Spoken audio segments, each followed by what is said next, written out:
Hi friends, அனைவருக்கும் வணக்கம். இன்றைக்கி எங்கள் வீட்டு கடைக்குட்டி சிங்கம் காளான் பிரியாணி பண்ணுதுங்க.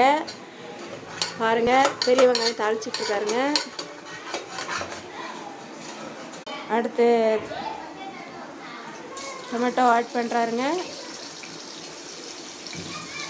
அடுத்து புதினா தலை மல்லித்தலை ஆட் பண்ணுறாருங்க.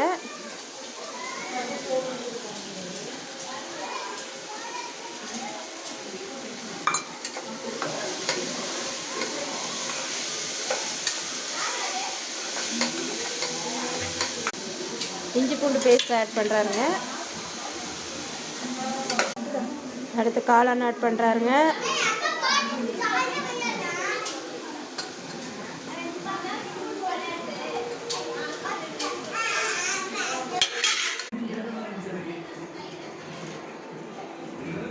பாஸ்மதி ரைஸ் போடுறாங்க பிரியாணிக்கு.